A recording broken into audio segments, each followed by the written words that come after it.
Now, keep in mind, less than 2 weeks, the current Chinese government is going to face another major reform. Now, this time, not only it's more about the current sitting leader, but also regarding the current political and also this economic situation. Now, we know that today China is considered as one of the largest economies in the world, which is competing head-to-head with the US and also with major allies and partners across the continent. However, given the situation, the zero-COVID policy and also this aging population, putting everything together, China seems faces another hurdle and more. Now, ladies and gentlemen, in this episode, we need to understand what can we make of the Chinese economy today and how about the future for China. Now, ladies and gentlemen, it's my great honor to invite Dr. Antonio Graceffo.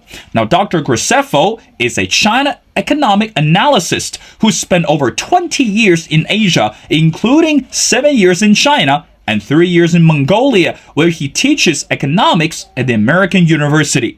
And of course, that he published numerous articles, for example, The Diplomat and the South China Morning Post, and many more. Now, ladies and gentlemen, Dr. Graceffo. Dr. Graceffo, and welcome to The Missing Piece. Good morning, Will. Thank you.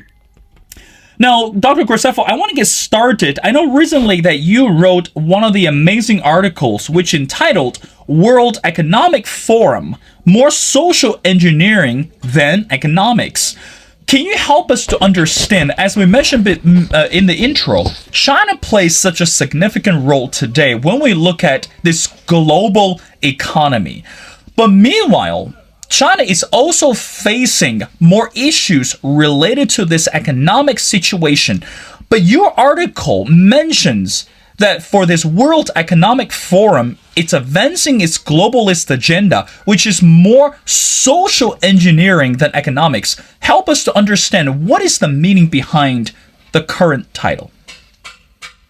Well, one of the issues with the World Economic Forum is that they have policies or they're trying to enact policies which they believe are helping poor people, or they want to help certain marginalized groups, which is a wonderful thing to do. But the policies are often very short-sighted, and they will actually cause more economic harm than good. And so it really becomes a matter of, well, what exactly is your goal? Is your goal to improve the economic situation, or is your goal to just force me to comply with whatever your rules are or your norms are that you're establishing? And in the case of the World Economic Forum, I often feel like it's just a matter of wanting the world to behave a certain way and not really thinking through whether or not those changes will benefit anyone. You know, sir, you mentioned about, again, going back to the word called globalization. And I think even before the pandemic, people, or should I say experts or economists before the pandemic, try to understand the meaning of globalization. And of course that today, China plays a significant role. But many of us are questioning or wondering, why is China so activated in participating in this globalization? Is it because the Chinese economy is facing more hurdles than ever, or China is actually can be one of the key players to help when we talk about this global economic slowness, or what we call this global economic deadlock? So in other words, what is the role for China today? Again, this is something you also mentioned in the article regarding globalization. Help us understand. Well, I think that China's position is that if we move in this globalist direction, it's going to benefit China because China can extend the loans, China can sell the products. China would prefer to have a globalist system as opposed to the system that we have now, which is a U.S.-led, Western-led hegemonic system. China would like to see, let's say, more standardization across countries, more globalization across countries, because ultimately will benefit China economically, or that, I believe, is what China believes. But meanwhile, China internally is also facing some major economic crises as well, as we mentioned before, the current zero-COVID policy, and also about the aging population, and also the labor shortage. I mean, putting everything together, correct me if I'm wrong, if China can solve the domestic issue in a more efficient way, how could the world expect China to be a advanced player or to being even the role model, or should I say a leader on this current economic slowness? Does that make sense? Yeah, that makes absolute sense. And that's sort of my position, is that China has so many domestic economic problems right now. I don't understand how China believes that they would be the savior of the world. I will say, however, that Xi Jinping's speeches, his rhetoric of the past 5 years have moved quite a bit away from stating China's going to save the world, China's going to make the world a better place. And not that they're not trying, not that they're not saying that China's going to make the world a better place, but if you go back to speeches from 2015, 14, and earlier, you see a lot of this feeling that just, China's come along, the Belt and Road's come along, that's going to save everybody. And I don't see them saying this as often now. I mean, you have so many economic problems in China. And just really simple contradicting, an example of a contradiction. China is facing an aging crisis. When you're facing an aging crisis, one way that you can deal with that is by allowing migrant workers. To allow workers to come from other countries. Historically, the United States has only entered into, well, it's not an aging crisis. We're starting to enter into an aging problem for the first time, whereas Europe was there already 20 years ago or 10 years ago, right? But because we always had very high immigration, so because you have immigration, although the domestic population is having fewer babies, you're having immigrants, and they come from cultures that are still having more babies. And so this has kept the U.S. Population large and it's kept our workforce growing, whereas in Europe, they've dropped well below the replacement level of births. Well, China is well below the replacement level of births. You need a bit more than 2 children per family for replacement, because obviously mom and dad will eventually die and you don't want your population to decrease in size. And of course, people are living longer. So now you've got more and more old people and then fewer people working. I mean, in China's situation now, because of the one-child policy, you've got since 1978 or so, I mean, you've got one child and then you have 2 parents and 4 grandparents.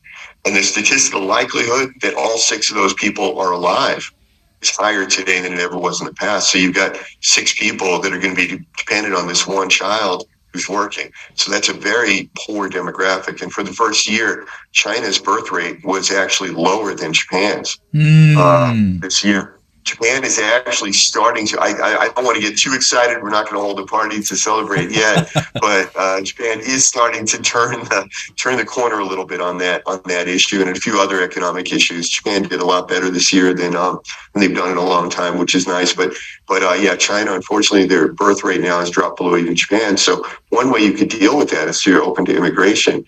China's pushing a globalist agenda in other countries, but I don't see them opening their borders. I don't see them encouraging unlimited immigration to China. Dr. Graceffo, I want to go back to the article. Again, this is something that you mentioned, which is interesting, that according to one officials, it says companies that don't comply with a globalist agenda will be cut off from borrowing. Again, this is really ties in with what you said regarding Belt and Road Initiative. Of course, this is one of the significant signature on the current leader in China. Belt and Road includes, if I'm not mistaken, more than 100 countries that participated in this agenda across the world. But meanwhile, for some countries who are economically independent or economically stable really can understand this bilateral or this mutual benefit between the partnership. But meanwhile, there are some countries, for example, in Southeast Asia, they are not able to supply, or they're not able to, put in a mild way, compensate what China offers actually on the table. But going back to the sentence, Dr. Graceffo, it says, if the companies, or if, let's just say, enlarge it to any countries that who can apply with the globalist agenda, will be cut off from borrowing, what message does that say from the Chinese perspective? Does that mean that, hey, listen, even though we are not the rule makers, even though we don't make the policies, but if you're not willing to work with us, or economically speaking, you're not willing to comply some of the obligations, I'm sorry that you might be looking at the end of the stick, or you might be looking at the end of the list. Does that make sense? So what can we understand that? So to explain that statement, so the WEF wants banks and financial institutions to incorporate corporate social responsibility as one of the determinants of who can borrow and who cannot, who they will extend loans to. And when I say corporate responsibility, it's also just their definition of participating in globalism. And if you don't participate, or if you don't meet the requirements they want, then they believe that you should not be able to borrow. So the problem with that is then we're not going to have two sides. We're not going to have two sides to this argument anymore, because if you're a corporation, you have to borrow. You have no choice. So then you're going to be forced to go along with the globalist agenda, whether you want to or not. Right. So that was the explanation of that statement. Now, as far as China goes, China is, as far as the Belt and Road in China goes, so there's two different things here. So one is China is supporting the globalist agenda, but as far as the Belt and Road goes, countries that participate in the Belt and Road, it should be that they're doing this because they're going to accept these loans from China. They're going to build infrastructure, and this will improve their GDP. Now, there's a lot of countries that have looked at that model and they said, well, I don't see how we're going to improve our GDP by accepting this money or by building these products. Because if you look at a lot of the projects, there are things like sports stadiums and things that don't necessarily add very much to GDP. And this has been one of the criticisms of the Belt and Road. Now, a lot of this discussion is moot this year because my personal feeling is that as China's internal economy is really in trouble right now, they're going to be lending a lot less money. I mean, it's not just my feeling. I mean, obviously we have the data on that. Right. And moving forward, I believe even more so that the Belt and Road is going to be sort of stalled. And also a lot of countries have been borrowing for a number of years. So the ones who haven't borrowed, or the ones who are considering borrowing more, well, they're going to look at the ones who already borrowed and say, okay, well, is Pakistan really better off now than they were? Is Sri Lanka better off now than they were? You know, and in across Southeast Asia, a lot of the projects have been canceled. You know, where countries were almost willing to sign an agreement with China to build a high-speed rail or something, and then they looked at it and they said, you know, what is the benefit? You know, when I lived in China, I know one of the big things people would say to me all the time. They would say, "Oh, America is such a rich country, but you don't have high-speed rail. We have high-speed rail, you know, so we're better." I said, "Look, you know, every year we do an analysis on whether or not we need a high-speed rail in America, and we just don't need it, or it just doesn't work out economically. In other words, the only part of the United States where rail is a significant means of transportation is in the Northeast Corridor, New York, Washington, Boston, Philadelphia. And high-speed rail would not even be able to get to its highest speed because there's so many stops in between, and these distances are really short. And so if we put in a high-speed rail, we'd save 15 or 20 minutes on a trip from New York to Boston at an expense of billions and billions of dollars, right? So we don't want to do it. So I saw that Thailand, for example, had a really similar, they were originally going to build a high-speed rail from Chiang Mai to Bangkok. And in the end, they determined that it was going to save 45 minutes or something, or, whatever the time was, and it was going to cost so much money. And they said, okay, we're not going to do this. Same thing happened in Malaysia. So countries are definitely being more discriminatory about how they're borrowing, about where they're going to borrow. And then China, I believe, is also becoming more discriminatory in what they'll lend, because China's, again, facing a lot of economic problems right now. And the fact that they have to restructure debt, a lot of the Belt and Road debt has to be restructured now. So the countries that borrowed, in addition to not having the GDP gains from the Belt and Road, then they were subjected to the COVID years. Okay, so we don't have to, extreme right-wing analysts in the U.S. might blame China for the financial situation that country is in right now. I would say, well, nobody's to blame for this COVID. This COVID thing happened. These countries went 2 years of no revenue. But they have to make repayment on these debts that they agreed to with China. So now those countries all have to renegotiate their debts or refinance. And from a Chinese perspective, this also means China is not receiving payment on this money that they've extended. So just as a purely, not to make any sort of a moralistic judgment, should China have loaned, should they not have loaned? I'm not interested in morals right now, just pure mathematics. China lent out a bunch of money, and now they can't collect it. Right? So China has effectively a non-performing debt on their books right now, to the tune of hundreds of billions of dollars. So you have all these Belt and Road debts that are extended. And the other interesting thing is that when we analyze China's public debt, China's public debt is much, much higher than its government debt. The government debt's only about 60% of GDP, but the public debt is like 280, 270% of GDP. But a lot of times that does not include the debt associated with the Belt and Road, because it's carried as an asset on China's books. But actually, this is money that they may not be able to recover, right? So they're going to have to write that down. And once they write that down, the situation's going to look even worse than it does now.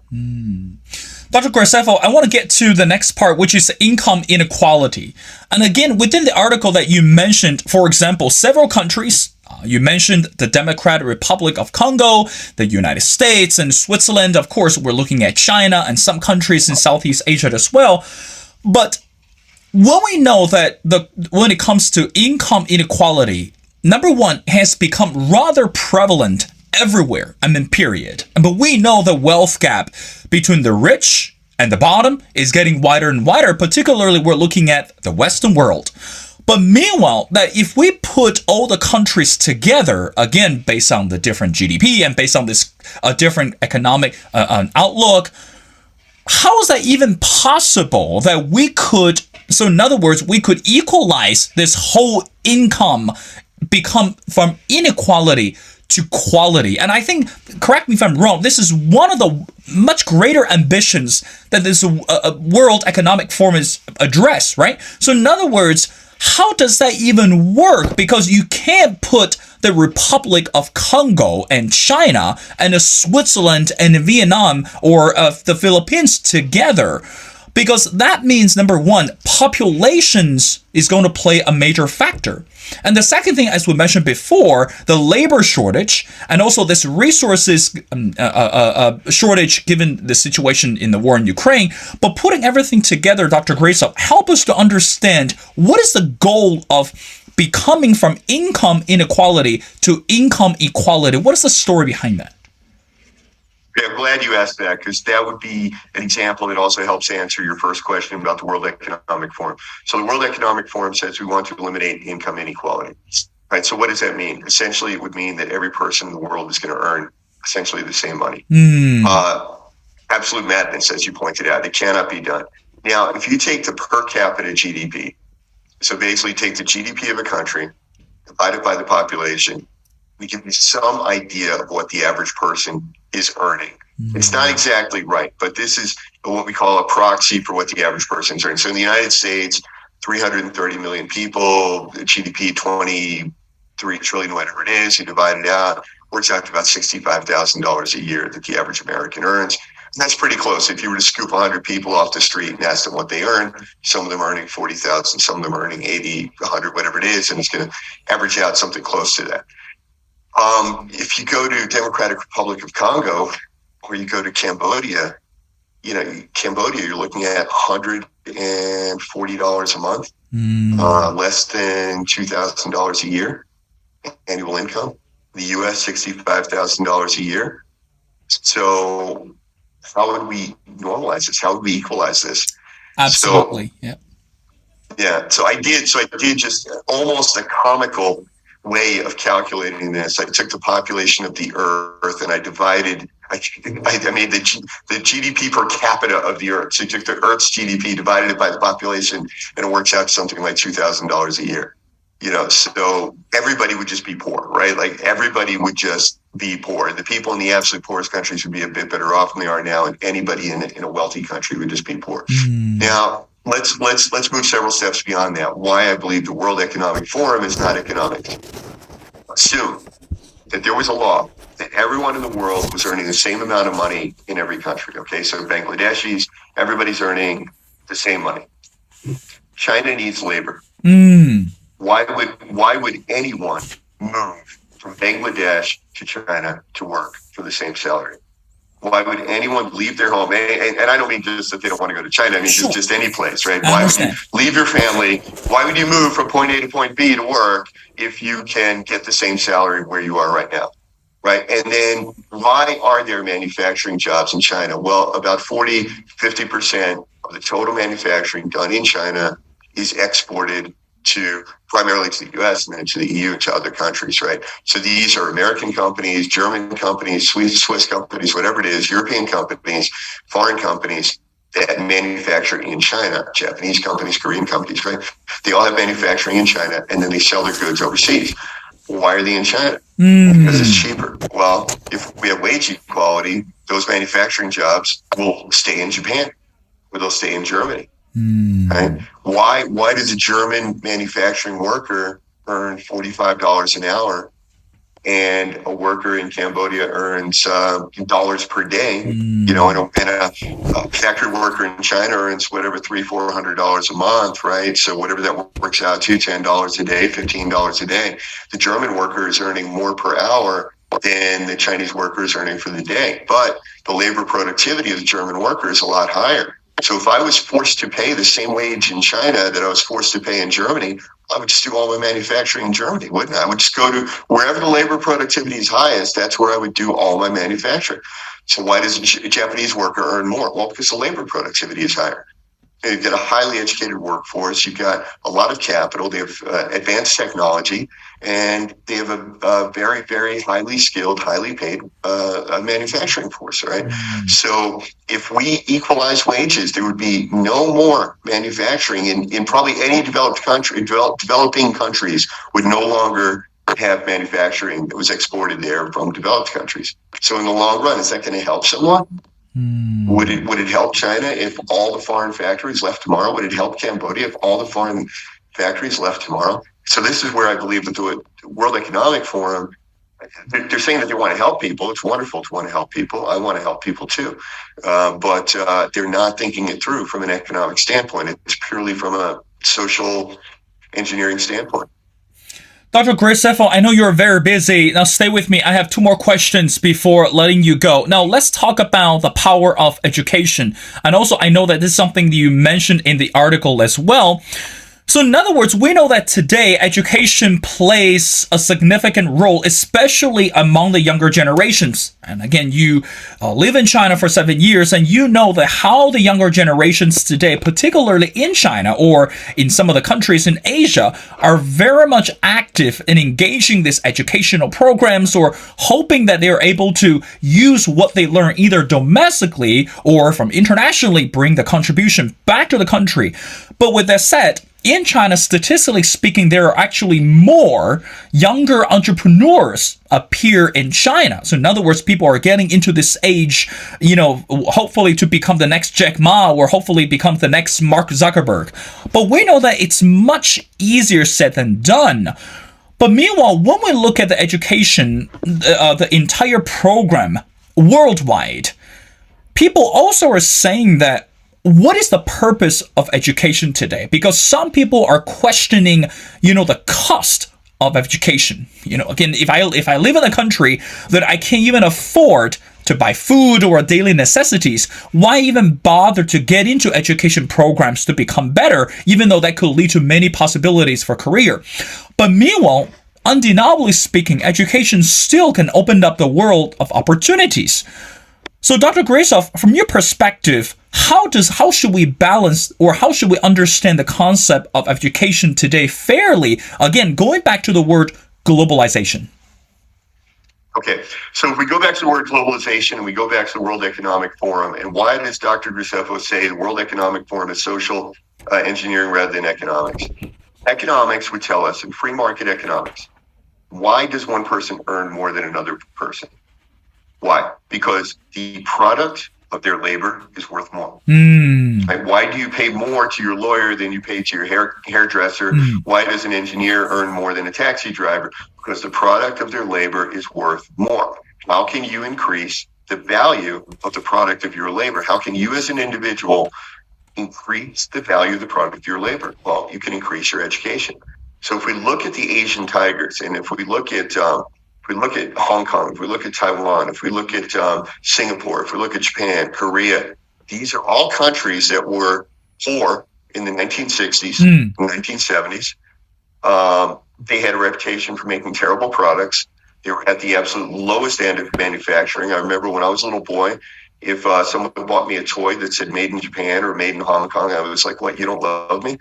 Because the toys, they would just break, as soon as you got them, right? Today, made in Japan means very high quality. And almost nothing is marked made in Hong Kong or made in Singapore anymore because they've moved beyond that. They're doing, finance and, right. So they moved up the value chain. Well, how did they do that? Did somebody force that to happen? Did the World Economic Forum order that to happen? No. They did it through education. They educated the population, which increased the value of the product of their labor. Now, if we look at the United States, you said a number of very interesting things. You said something about education would benefit you in your domestic economy or going abroad and working. If we look at, and I teach in Mongolia, I taught in China, I taught in Cambodia, I taught in a lot of countries where students were, significant percentage of them were looking at, if I get a good education and if I speak English, I'll go in another country and work. Now, Americans never had that. Now, a significant percentage of Americans do work outside the country. It's actually 2%, which is huge. People don't realize that. About 2% of Americans work outside of the country.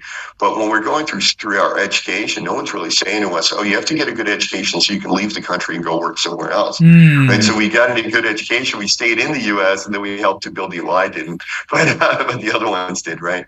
And so that makes a big difference. And over a period of years and years, how many people left China, left Singapore, left Taiwan, left Korea, left Japan to go work in other countries and help another country develop rather than their own country. So that makes a tremendous, tremendous difference. And then a separate issue that you asked about was entrepreneurship. Now, entrepreneurship is extremely high in China. There's a number of reasons for that. We have different cultures, have different personalities. Of course, we're all individuals, right? It would be racist to say, well, you're American, you must be this way, or if you're Chinese, you must be that way. But it is a reality that countries have cultural norms. They have a general personality of the country, and then it's up to the individual, where they go with that. But on average, Chinese people are more entrepreneurial than, say, Americans or more than Japanese. Like Japanese have a very low level of entrepreneurism.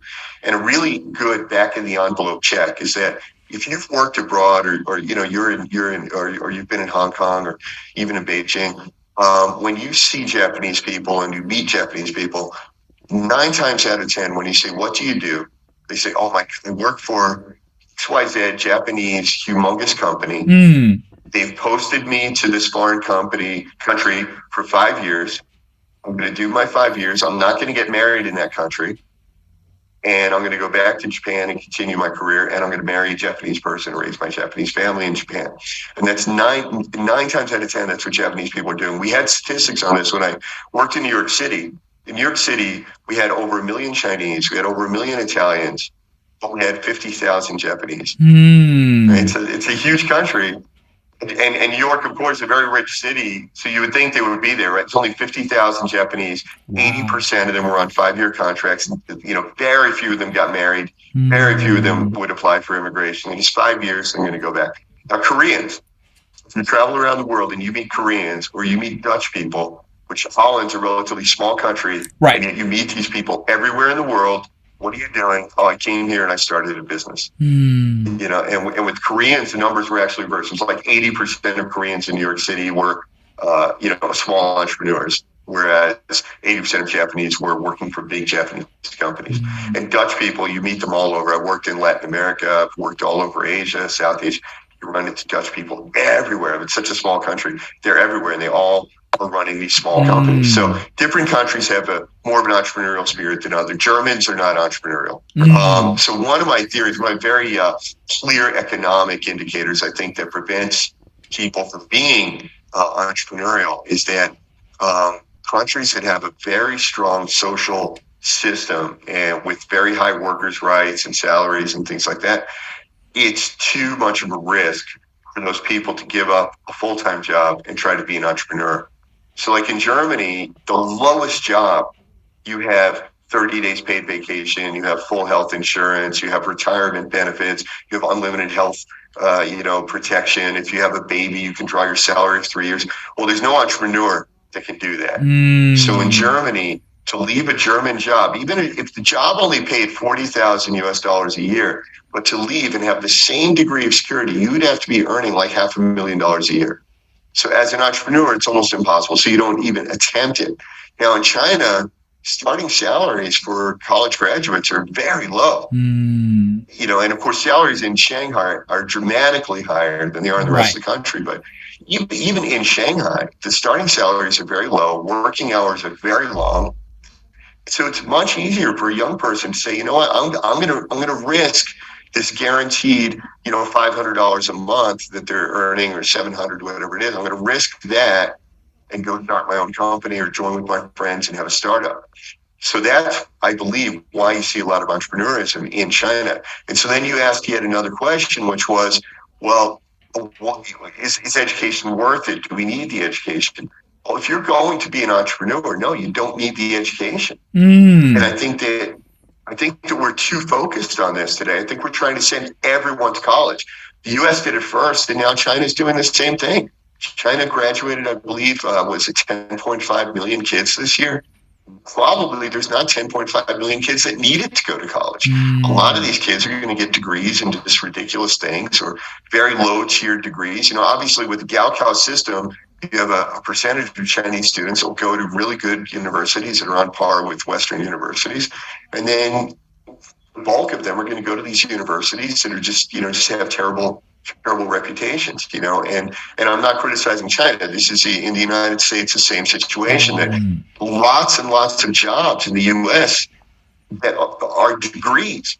And in another country, it's not a degree, it's a training program. Right. An on-the-job training or an apprenticeship, and we've turned it into a degree. Why? Right? So if you're going to be an entrepreneur, no, you don't need that. I think we need to go back to a system of having vocational schools.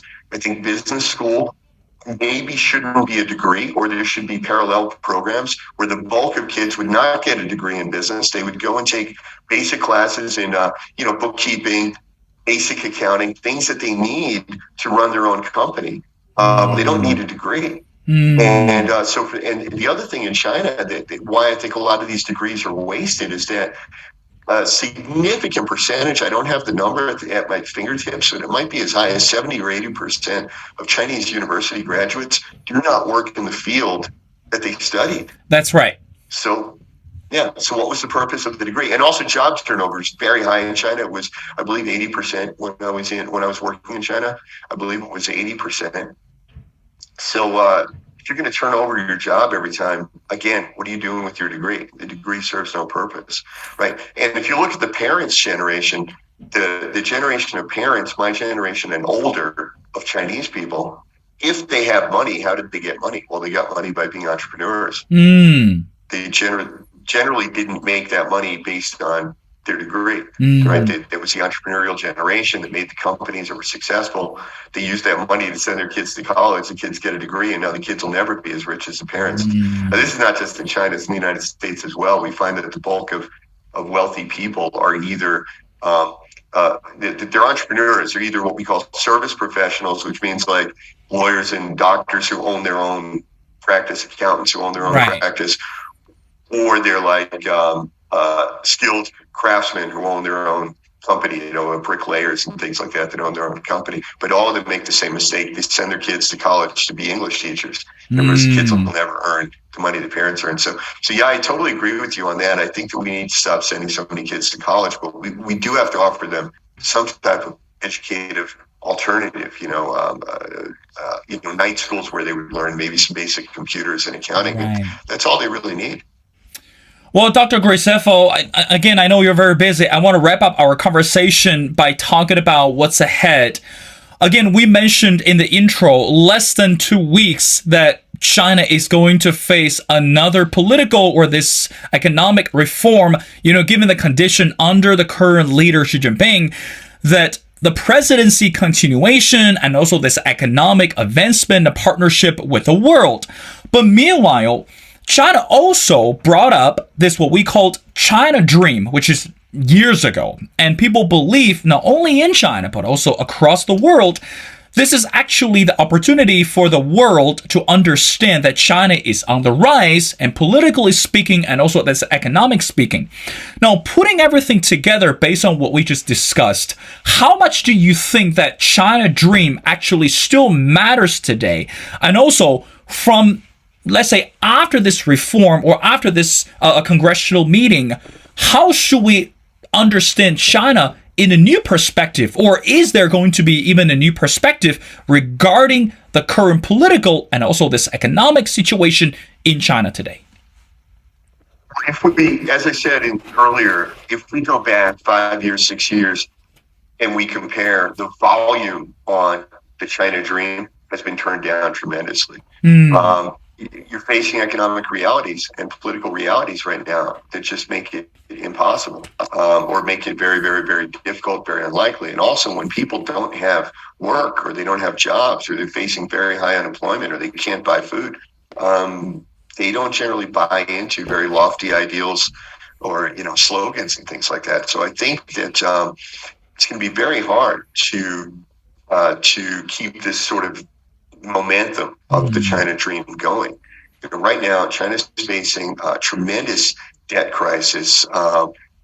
You've got the ongoing COVID lockdowns, of course, but the thing about the debt crisis, particularly the real estate sector, I keep reading reports that say the real estate sector accounts for 20 to 30% of the economy, and if it collapses, it's going to be bad. And I just shake my head and I say, you're underestimating it. It might be 20 to 30% directly, but what about all the services that are sold to the real estate sector, to the construction sector? What about the raw materials? What about the processing, transportation? What about 250 million migrant workers in China that are registered in hukou in the countryside, but they're actually working in the cities in construction and things like that?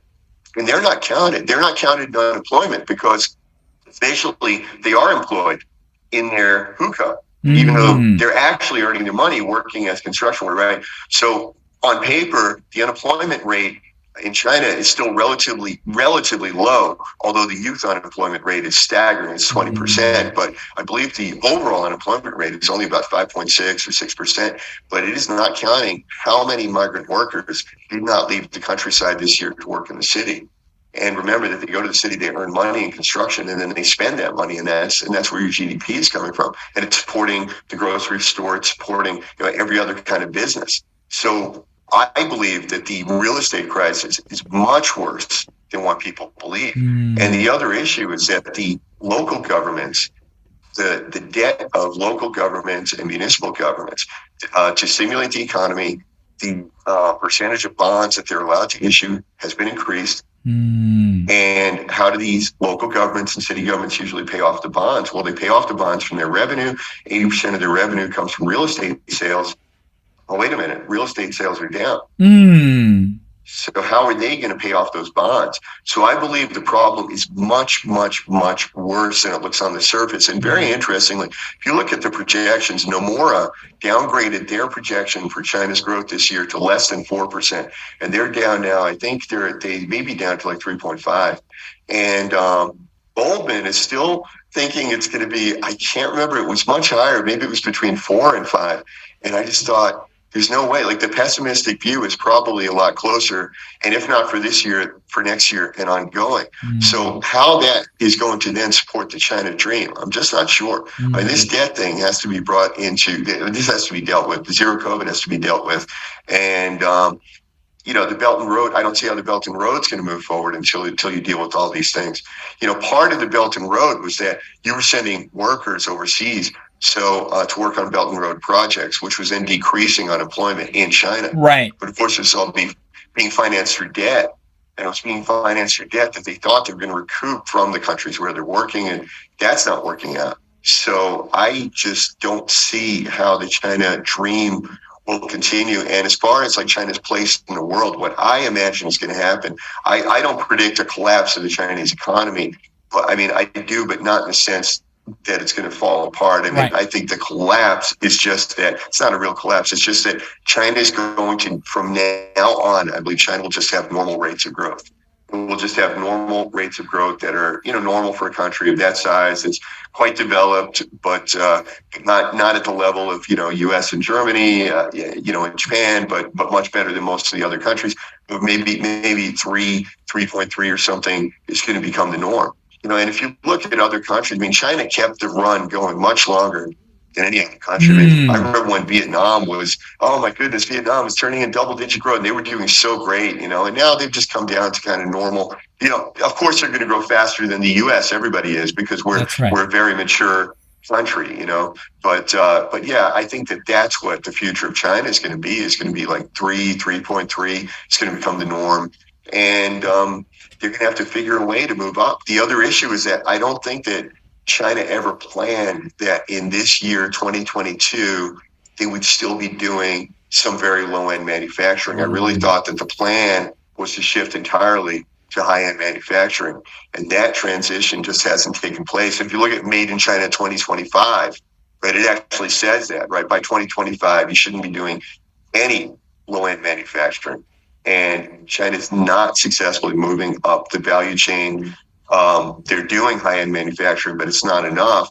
And then the other question I have to ask as a person, okay, I am an economist, but I care about people very much. So here's my question. Is the guy from the countryside that was working in the garment factory, when that garment factory job leaves and it is replaced by a semiconductor factory, is that guy from the countryside going to be able to work in the semiconductor factory? Is that the same worker, or is he just going to be out? Is he just going to be lost?